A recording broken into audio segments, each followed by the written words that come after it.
Hey, what's up? My name is Person Suit, and this is my Silent Hill 2 any percent submission for GDQx. Going to be talking you through the run as we go through it, giving you an idea of some things you can expect from a run. Of course, if the run did get submitted, there would be more going on with said commentary from the couch, and of course, trying to leave lots of room for donations as they come in. But I hope you enjoy. Let's get it started. So we're going to do, for any percent, you always do beginner action level and normal. Let's get you through the run as quickly as possible. Normal and easy are pretty much the same. Some say easy might actually be slightly slower, but it's definitely not any faster. So here we go. Now, right as the run starts, James comes running out of this bathroom here. And we're going to run right over to the side of this car, grab this text, do a quick save, and hold it there on the screen. Now this is important because right here at these stairs, there's usually an invisible barrier that will prevent us from going down those stairs. The fact that we went on the right passenger side of that car and tried to open the door and saved at the same time, got that little message to stick on the screen, which in turns lets us break a little bit of the game in doing so. So with that message on the screen, we actually get to go past invisible barriers. But that's not all. It does a handful of really cool things through the run. So in Silent Hill 2, in the PC version, this is kind of exclusive to the PC version, because you can't do quick saving in the console versions. You can do quick saving. Now, in addition to actually saving the game, would be expected from quick saving, it also does a couple really neat things for speedrunning. The first and foremost, which is super important every time we're outside, is every time I hit quick save, James's stamina fills to the top. And this is really important. If we don't keep his stamina up all the way, he'll actually start to slow down. He won't get super slow, but he'll go from like this nice little jog pace he's got going on right here to just more like a fast walk. He'll look like he's speed walking. And we don't want that. We want him to go full speed the whole way through. And to do that, we just got to keep mashing quick save over and over again. You don't have to mash it too quick, but you know, just about once every second, maybe even every 2 seconds when you're outside is plenty enough. But it does more than keep James's stamina fully stocked. It also does a neat little thing which you saw when we hit the side of that car, called text storage. Now text storage does some really amazing things in this game, allowing us to skip cutscenes and barriers. And let's go ahead and do another one right here. As James turns around and tries to go through that door, we're greeted with the message, "There's no reason to go back. I'm going to look for Mary." This is because the game is just giving you a subtle hint. There's no reason to go back. There's nothing back there. No items, no nothing. In fact, the only thing that's actually back there, besides the map that we didn't pick up in the car because we don't really care about the map, well-tailored person suit, is the chainsaw that you unlock when you beat the game a couple times and you get some extra items. Now, you may hear a couple alerts going off during this run because I do keep my alerts on just so I can make sure I thank everybody who triggers them. Deus VB, thank you so much for that 2 months in a row. I appreciate that a lot. Hope you're having a good day today. Thank you for the continued support. I appreciate that a lot. Alright, so coming up to this intersection here, you're going to see some blood in the road here. Look at that blood trail right there. And then this payphone. I point these two things out because without having this little text storage, this text stuck on the screen here that we got trying to go backwards through that gate, when we hit that blood, it would actually trigger a cutscene trying to get us to follow that blood, which would ultimately lead to the first weapon, the first monster, and the radio. None of those things we care about. That payphone would be an invisible wall stretching across the whole side of the street. We also don't really want to get bothered by that, so that little bit of text storage allows us to just blow right through both of those and continue on to grab that key.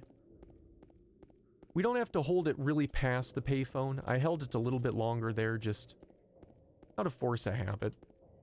You can release it pretty quick. Now, as we run to the apartment here, this would probably be a good spot to get a donation in, so just FYI, that's probably where I'd sink one in right here. But since we're hostless, we're just going to keep it going here. Now, in the Silent Hill 2 PC speedrun, you do those quick save glitches a handful of times, largely outside to keep the stamina up. A handful of times to do the text storage, I think a total of 5 times, if I'm remembering it correctly. And one time to actually skip a huge chunk of the game, which you guys will see here in about the next 30-ish minutes. So now we've entered in the Silent Hill Apartments. And we have a couple items to pick up through here. We got to go ahead and grab this light. So now we have light for us. This, in addition to lighting the room, this will end up doing some good for us later on, simply because we can turn it off. And what this is going to allow us to do, because we never picked up the map at the start of the game, it kind of alters the rest. Greetings from Germany. Good luck on the run. Okay, thank you so much for the 100 bits. I appreciate that a lot. Thank you so much. You're amazing. When we turn off the flashlight, we won't do it now, but we will do it twice later in the run. It'll actually come up with a message saying it's too dark to read the map. We can quick save when that message comes up, which will give us portable text storage. And it's more than 2. I think it's 1, 2, 3, at least 4 times I can think of off the top of my head that we end up using that throughout the run. Hey Blaze, how you doing today? Welcome on in. Hope your day is going well. So it comes really handy. I don't know if you noticed right there, Pyramid Head was behind those bars, just kind of lit up red all of a sudden. Now there's a reason for that. You may have heard that little scream as we first came around this corner right here. That was a little short cutscene. I don't know if you can necessarily call it a cutscene, but a little short pause the game has you do because a loud scream goes off. Normally, the game would make us wait about 5 seconds before continuing, but doing a quick save right there allowed us to just briefly pause and keep running. But it actually breaks the game slightly and kind of puts everything on a pause. We wouldn't even have been able to open the door. But when we came up to this door right here, I tapped the walk run button a couple times. The game let us know it was ready to go by lighting up Pyramid Head, and we were good to go. Alright, so this is kind of interesting. This clock here, the solution to it is always 9:10. This was one of the more unfortunate RNGs you can get for this clock. Mainly because you want to get the closest to 9:10 as possible. The best I've ever seen was like 9:50. If you get 9:50, it takes you literally maybe just over a second to set the clock. If a second. It goes really, really quick, and you can continue moving through the run. If you get a time like we just got there, or even worse, the worst possible time I've seen is about 3:07. It can take you over 15 seconds to set the correct time on that clock. Which, needless to say, kills a lot of time. And because of all that additional time added into the run, it is a notorious reset point for a lot of speedrunners. Those trying to get better times or, PBs, whatever, that will definitely be a huge reset point. But we're just going to not even worry about it. We're going to keep going and see what we get here for this particular run. We go down to the end of this hallway and get some juice. Now right here, I'd probably go ahead and say it's a good time to read a donation because we got a couple seconds here before we go any further. I'm going to actually say hi to a couple people in my chat. Luke Luke Cage, how you doing today? Welcome on in. Hope you're doing well today as I stumble over my words. Hope you're doing good. We're in the middle of a GDQx submission video, so if you see me talking a lot to the camera, maybe missing some things in chat, that's just what's going on at the moment. Alright, so we're going to run up these stairs here. We're going to pop into the laundry room right next door here. And we're going to drop that juice right down here. This is going to free a coin for us in the garbage outside. We need 3 of these coins in order to progress past the apartments. So we're going to go back out front here.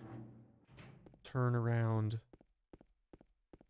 Go grab the coin.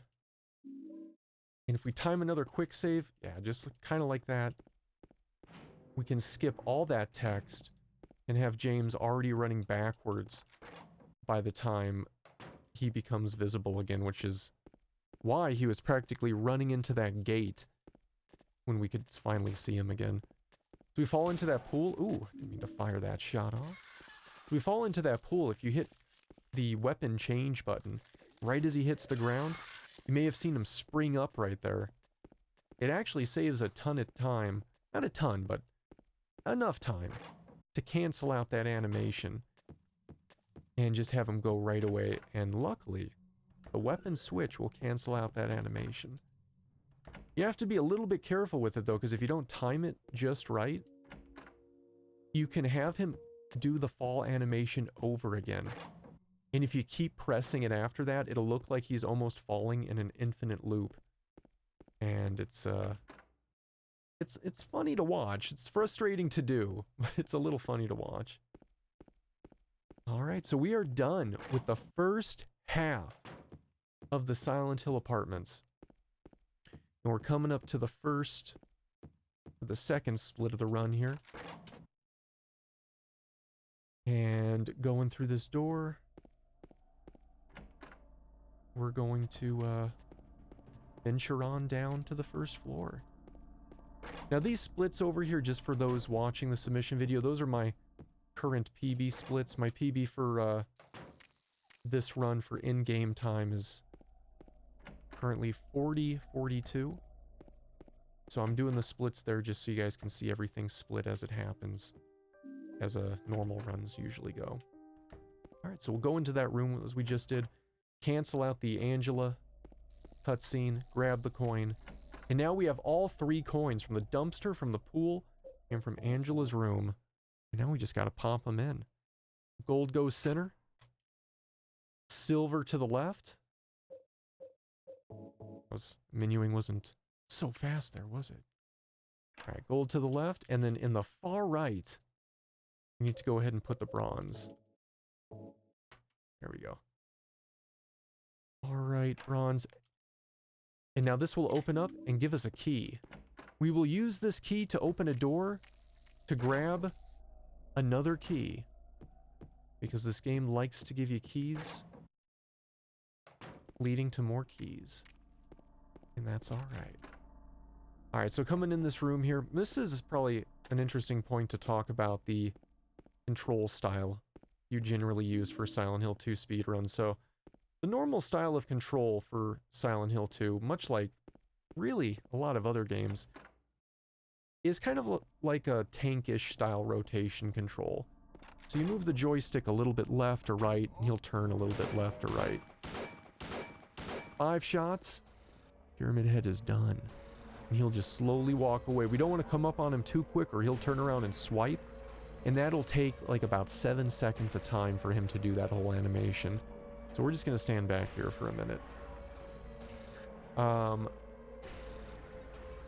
This would also probably be a point I'd go ahead and ask for some more donations, read-offs from the host, but we'll just go ahead and talk about the control scheme.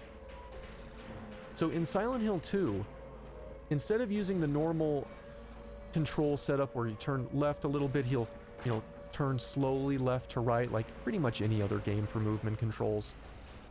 In order to get the fastest times for the run, you want to try to get used to directional controls, which is like a little bit frustrating to get the hang of. It essentially makes it so any direction you push on the joystick, he will immediately start running in that direction. There's no real slight movements of him turning his body left or right. It's just he's gone. Very much like an old school D-pad type movement system. You wouldn't think it would be that frustrating, but because this game changes camera angles so much, until you memorize all the different camera angle changes, it gets really tedious to keep him going straight. Every time the camera angle changes, you have to kind of flip the joystick really quick to whatever direction he's running. You can sometimes get away with continuing to hold the same direction and just not moving the joystick left or right at all, and he'll just keep going straight. But then as soon as you move it too much, he'll twirl around trying to correct his direction because of the new camera angle. Alright, so we're coming up to a melee weapon here, which is thankfully on the way. You may remember me saying at the beginning of the run, when we skipped that very first cutscene, how we skipped the monster, the radio, and the first weapon. Well, the melee weapon is really important in this run. Having one melee weapon is really important. And that's because about halfway through, you will come up to a well that you have to break the side of it to get out of. If you don't have a melee weapon, you'll be stuck in the well, and you have to restart the game. You'll be soft locked inside that well. So if we don't remember to pick up that pipe that we did on the way to this bowling alley, we'd be completely out of luck. And it would be just sadness for days. But we're good, we got it. And we are all set. So now we're going to go ahead and run over to the Silent Hill Hospital, where the real fun begins. This would be another good spot to get donations read off, if there are any. And I'm going to quickly say hi in chat to French. How you doing today? Welcome on in. I hope your day is going well. And I hope everybody in chat is doing great today and you're enjoying the GDQX submission video. We're just about a third of the way through. Alright. So, continuing to quick save to keep that stamina up. We'll skip a slight cutscene here where we see Laura go into the hospital right about here. There we go. And we're just going to pop right on in, split again, and continue on. Now, as you might have noticed here, for the last little bit, we've actually been escorting Mary around. She didn't necessarily follow us into the bowling alley, but she waited outside, and she's going to be following us around this hotel, or this hospital, excuse me, for the next few minutes. Now, luckily in this game, the escort missions don't go on terribly long. You don't have to worry about them too much. Only really in hard mode do you actually have to worry about keeping her safe. Easy and normal, and beginner as it happens to be, rarely have I seen her take enough damage to where I would have to be concerned. But in hard mode, she can get taken out really quick. Especially by Pyramid Head that we'll see here in just a little bit. Alright, we're coming up to a code here. I would usually ask the couch if this was actual run to remember this code. I'm going to ask chat. 8775. Could someone in chat please write that down for me? 8775. Chat, I'm going to call you the couch. 8775. 8775. Thank you so much for getting that up there. I appreciate that. There are two codes that we have to remember. So we key this code in here. That code is always the same. But there are two completely random generated codes that we have to remember during this run. That one that we just got is a little bit more difficult just because time passes. The other one is much closer though to using it. So I might be able to remember that one. Go up here, make sure we go out far enough. Yeah, we can hear Pyramid Head coming at us. Knocked us through, and you can see we're actually wounded now critically. 9728, I think? 9728? 9728. Can I remember this? 9728. Chat is helping me out. Thank you so much, chat. I appreciate that a lot. Everybody who's been entering those codes, you guys are awesome. I appreciate that a ton. Alright, so let's go ahead and get these codes. Grab the 2 keys. Get the first 2 locks off here. And then we're going to enter in 9726. Oh, 8775. That was a 6, not an 8. That writing on the wall down there can be sometimes really, really hard to read, and that was a great example of that. But we got it! And inside that box held the most precious thing in all of Silent Hill. 1 strand of hair that actually pulls things out of drains. This hair is not getting stuck in any drain. Oh no, it is pulling things out. Newbie Cake, how you doing today? Welcome on in. I hope your day is going well. Alright, we're going to exit out of this elevator and we're going to get ready for the cage boss fight. Switch to our shotgun as we walk through the door. If you switch weapons right before, it saves you time. Because you can go right from a weapon change to the door open instantaneously. Saves a good bit of time there. Alright, is this guy gonna glide? Oop, come on. In this room, you have a very random chance of having that last guy that comes down glide all the way across the room. And it can take a ton of time for him to do that.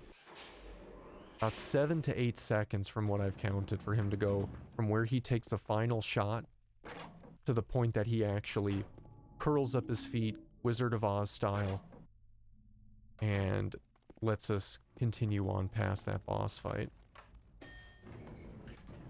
So, we got lucky. We got lucky. There's no real way to predict it or to prepare for it. It's either gonna happen or it's not gonna happen. And luckily, it didn't happen. But now we're on to complete the second portion of the escort mission. You saw we dropped Mary off in the hospital room earlier.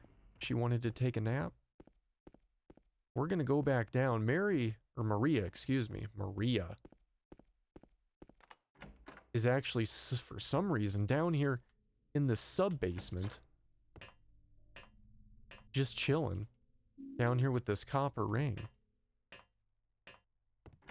Now we've picked her up, we're going to keep her with us for just a little bit here while we go up these stairs and look for the second ring.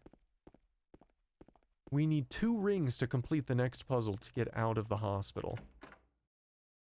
First one, oops. Camera angle tripped me up there. First one is down in that basement. The last one is going to be in a refrigerator on 2. Because, I mean, come on. If you guys were going to store your jewelry anywhere, wouldn't you want it to be in a refrigerator? Keep it nice and fresh. Who's going to look to steal your jewelry in a refrigerator? Nobody. Plus they got all these nice monsters surrounding it. Their jewelry is safe. Alright, we're going to take that jewelry. We're going to head back up to 3. We're going to use both rings. And we're going to put them on this door. See, there's hands coming out of this door. We're going to put them right on this door. And it's going to unlock the door for us. And then we'll be able to run down some stairs, run through a hallway, and be done with the hospital. One of my favorite areas in Silent Hill. Alright. As we run through this little maze right here, if we have any donations, you can go ahead and please read those off. Of course, I don't have a host at the moment, so I'm just putting that as a placeholder. I like to put a bunch of areas throughout the game for possible donations. I love hearing donation readouts myself when I watch GQDx, see what everybody has to say. And they make all of this happen. Alright, so we're coming up here to this key. We got to look at this map. He's going to put marks on this map. Funny enough, he's putting marks on this map as if it's the map we picked up at the beginning of the game, when we'll leave this room still without a map. It's amazing.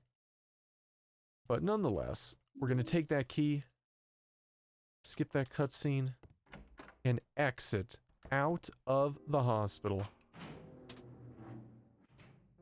Now, as you've been noticing here ever since that Pyramid Head interaction on the roof, James's health has been flashing red for a while. Now, in addition to James being critically wounded and generally needing to be more cautious of taking damage, this actually affects the stamina that we have to be concerned about when we're outside. Because while James is outside, we have to keep his stamina up all the way. And James's health is actually directly tied to his stamina. So with that red flashing right there, we actually have to press quick save much quicker than we did at the start of the game. If we don't, he will again slow down, we'll lose valuable seconds, and just won't go as fast. So spamming quick save like no one's business right now as we go through this portion. And we're actually going to end up towards where we started the game and did that first initial skip. That first tech storage skip I was talking about with the blood in the street and the phone booth. Those long lost phone booths that we never see anymore, except I think airports still might have phone booths. What? Oh. That's funny. So, interesting thing happened there. First time I've ever actually done that, which is pretty hilarious for a submission video. You need to keep your light on when you're going through doors. The biggest reason, if a door is locked and James has to use a key, it will show that message that the door is locked and James won't know what to do. I've never actually done that before in a run. But here it is. You guys saw it first. GQDx submission, any percent video. Turned the light off too soon. And I was turning it off so we could do the text storage for this, because right there was that payphone. And believe it or not, that invisible barrier and that cutscene still want to go off. And if we didn't trigger this text storage right here,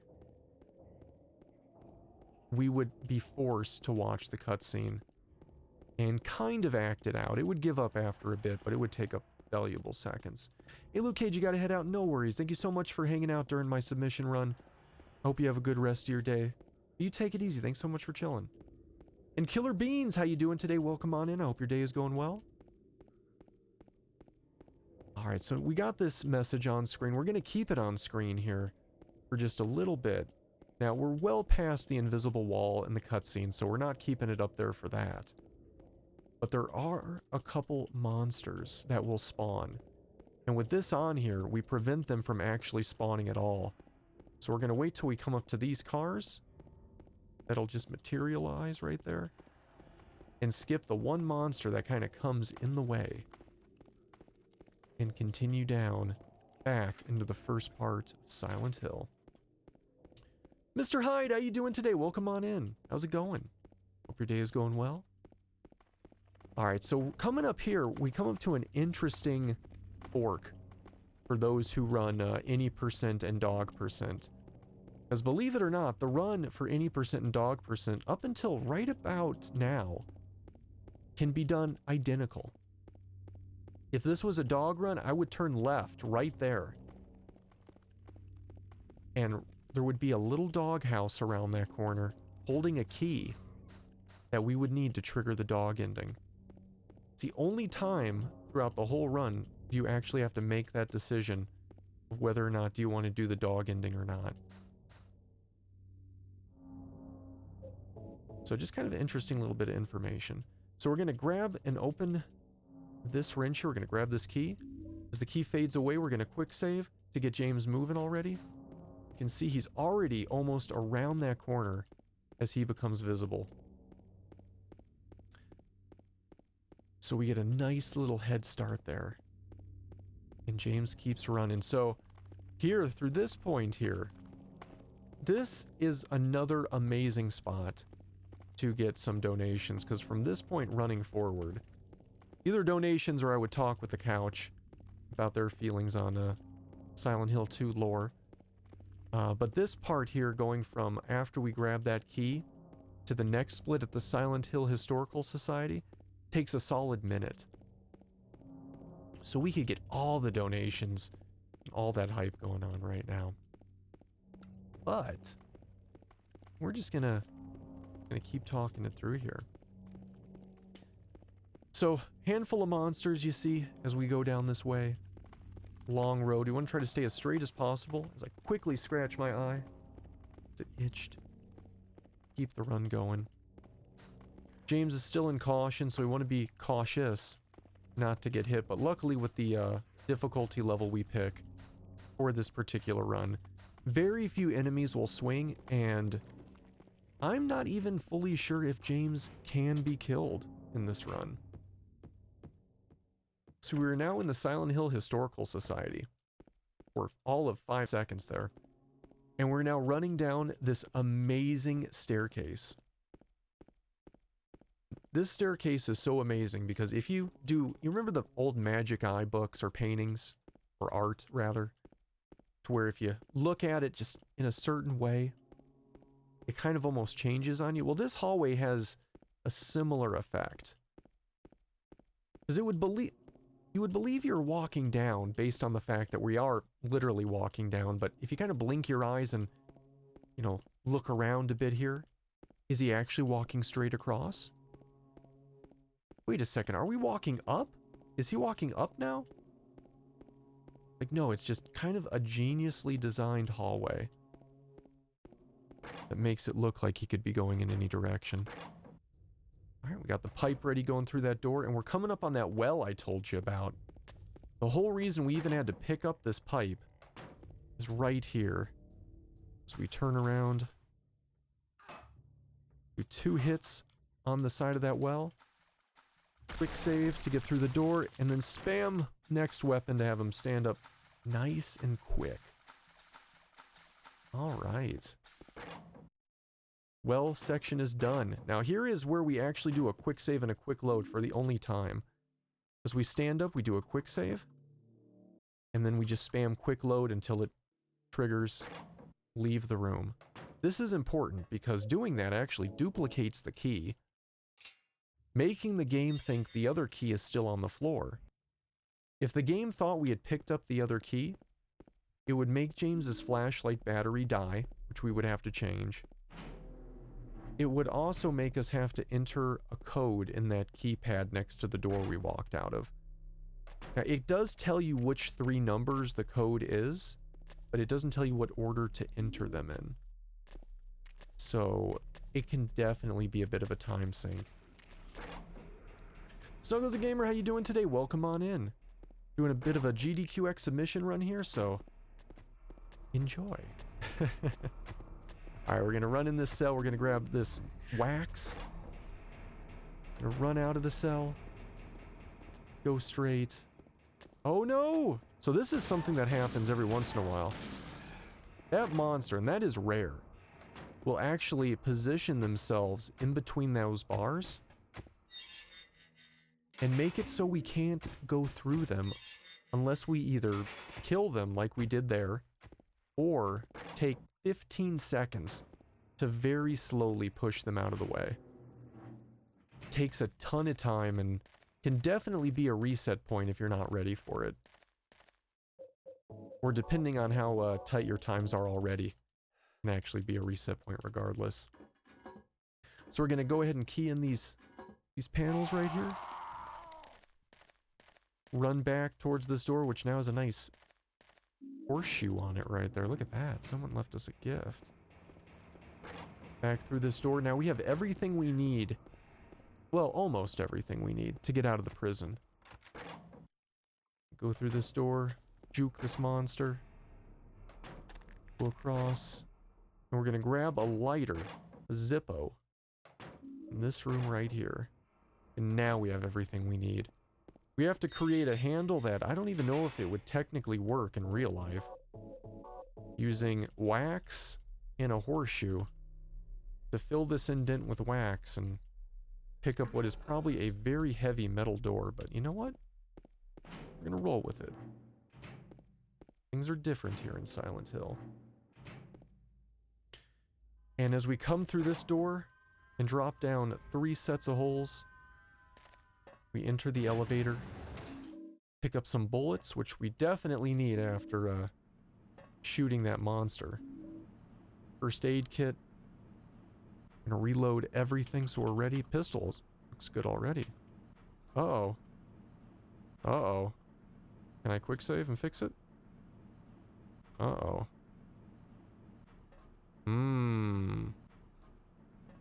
This is interesting. This may pose a problem. You hear that? So, right now the game has actually kind of soft locked itself. We can hear it right now. This is the first time I've actually ever seen this particular soft lock. But it has. I can't change the guns, I can't load them, I can't turn the flashlight off, I can't do anything. So what we're gonna do to try to keep the run going, and we would do this during a run too if this happened to happen, because we don't, luckily because it has quick save, we don't have to just forfeit the runs during the speed run. We're gonna go ahead right here, we're gonna quick save, we're just gonna quick load, and when the game loads we should be fine. Yeah, we're fine now. It's unfortunate because if this was a submission run, that would actually make the run invalid because it froze right there. But that's okay. We're just going to keep it going. And luckily we have the ability to keep running. Keep running forever. So we're going to come around here. I might have forgotten to split too because of that. I did. Alright, we're fine. Going to go through this door.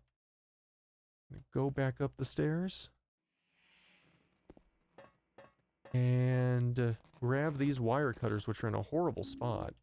But we got them pretty well right there. And make our way through this labyrinth to the Blind Arsonist. The Blind Arsonist is another RNG puzzle in the game. The solution to the Blind Arsonist is, well, as it sounds, is the arsonist. In one room, there are 6 nooses. In the other room, 6 bodies. All there for various crimes. The only one that we care about is the arsonist.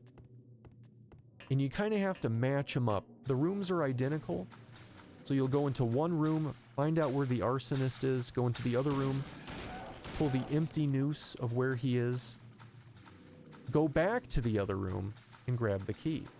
Now that takes a ton of time. So in speedrunning, we will just YOLO the hell out of that blind arsonist. We're gonna run straight into the room and pull the first noose. Not knowing if he's there or not, we're just gonna do it. If we get it, great. Saves about 20 to 25 seconds worth of time, and we're in speedrun heaven. If we don't get it, then we have to double back, figure out where it was, and go from there. Okay, we're going to do the tech storage here to skip the Angela boss, which is to the right there. Go through the door, turn our light back on, go through this door, and we're going to pull the first noose right here. Ooh, there we go. And hope that that was it. Let's hope. Fingers crossed. Is it it? It was not. No. Okay, so thievery. Arson. Ah, he was hiding on the other end. Eye is itchy today. He was hiding on the other end, so that's okay. We're going to double back. Grab the correct noose. Pull it down. Exit out. Quickly head back to the room. And there it is. Right there. On the ground.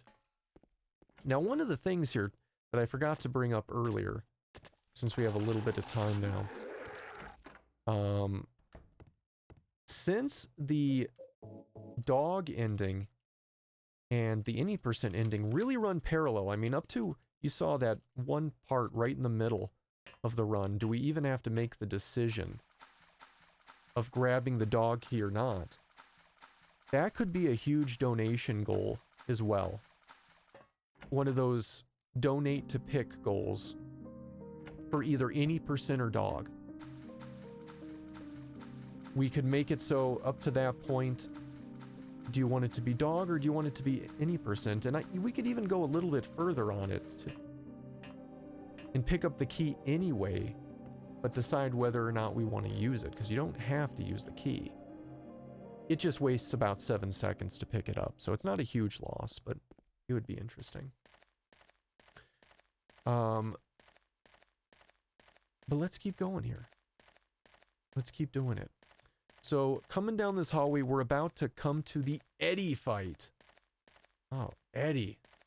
Eddie has ran out of pizza and is furious. We're gonna follow him into the other room here. Eddie is gone. Done, just like that. It's over. No more Eddie spaghetti. And we're gonna go ahead and get on this boat. Which, once we're on this boat, could be another amazing moment for some great donation incentives, because it takes almost a full minute to go across. So do we got any donation incentives? And here we go. But, yeah, a lot of interesting stuff going on in this run. Eddie.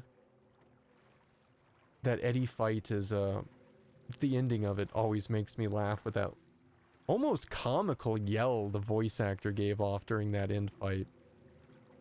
I'm sure it wasn't meant to be comical, but it always kind of gets a little laugh out of me. But as we row towards this light, it takes roughly 58 seconds, if you're really good with it, to get to the other side of this light, which is supposed to be a lighthouse.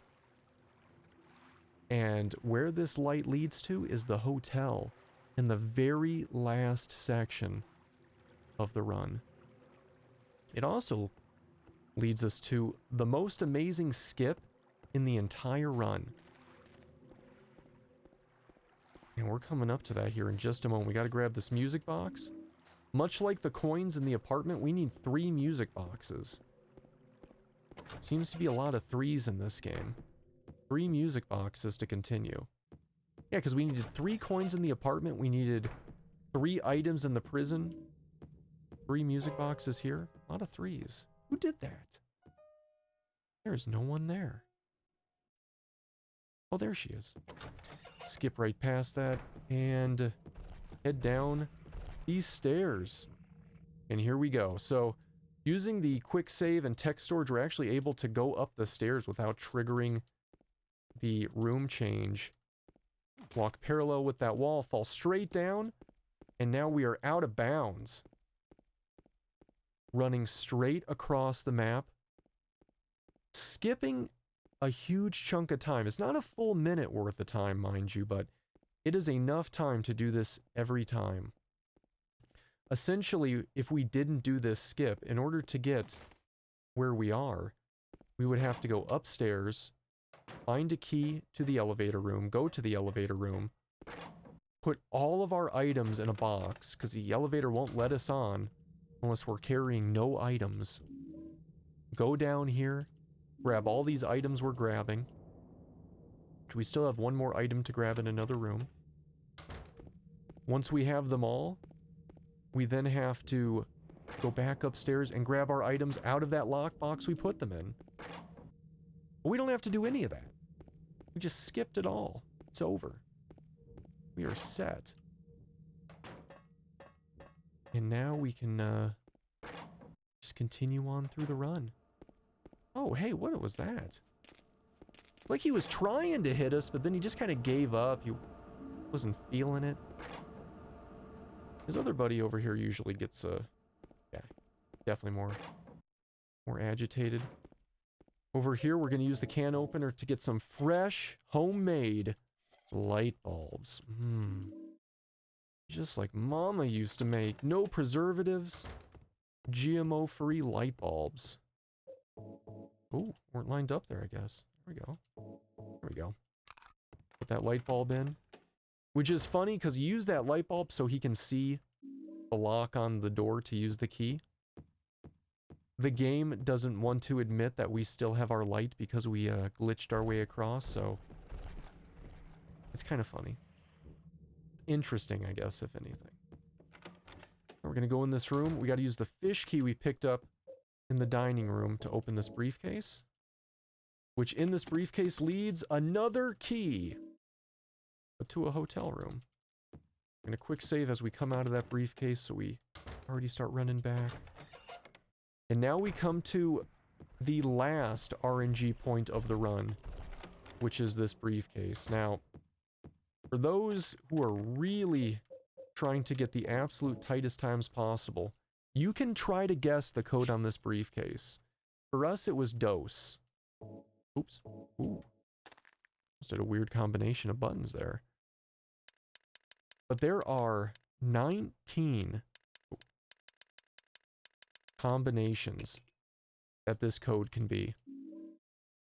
And some people, just to try to get the absolute best times possible, will run in there and YOLO the briefcase.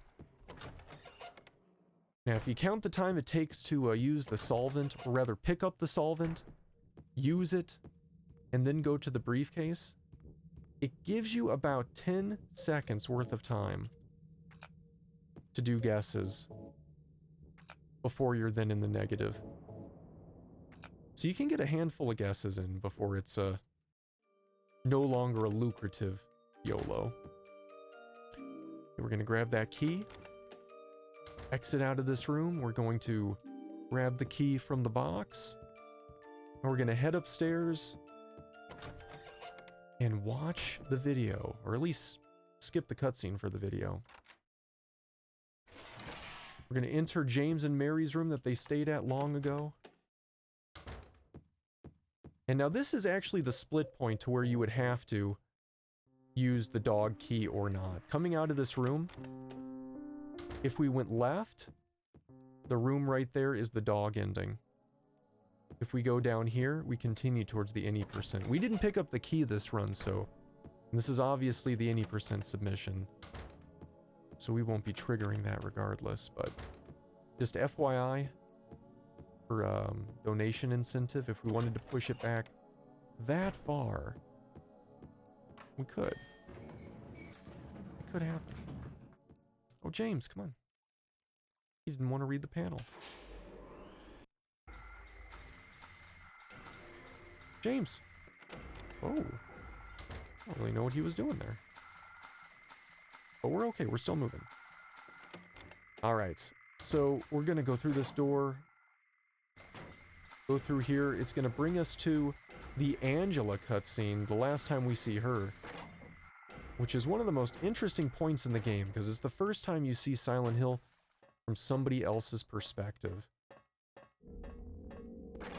Silent Hill in this game is all about each person's own experience, their own Silent Hill, their own hell, or purgatory, if you will, and what the town is making them see. And that room was on fire, because that's what Angela is seeing. James will actually make a comment that he doesn't know why it's so hot in there, because he can't see the flames. Now in here, we now have 2 pyramid heads. This is because James has killed Eddie. One pyramid head represents Eddie, and the other one, the original, represents Mary from when he killed his wife. Put these 2 stones in the doors. Get them in here. Now, as we go through the doors here, we come up to this last door. There's a face. We're going to pause. I'm going to go to options. Change it to rotation. And this is really important, because as we come out of this hallway, there's a staircase going up to the last fight in the game. That staircase, if you run up it normally, he runs so slow and will continuously stop the whole way up. But taking those couple seconds to switch it to rotation will allow us to strafe up these stairs. And you can see when he's strafing, it's a consistent speed.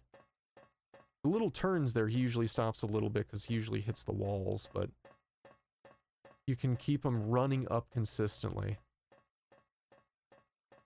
That alone is worth going into the options menu and changing the controls. All right, here's Mary.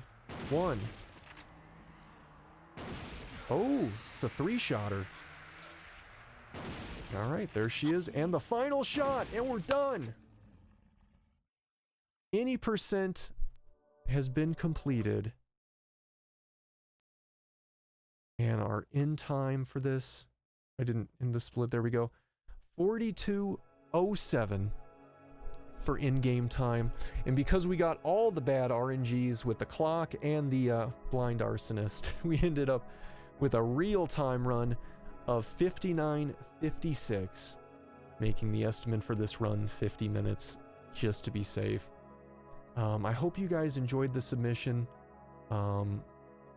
Whether you're interested in just any percent or the other dog run percent I submitted, or to do a combo so it could be either or, depending on donations, I hope you guys liked it. I look forward to seeing GDQX either way, TwitchCon. Thank you guys so much for the consideration. Have a good one.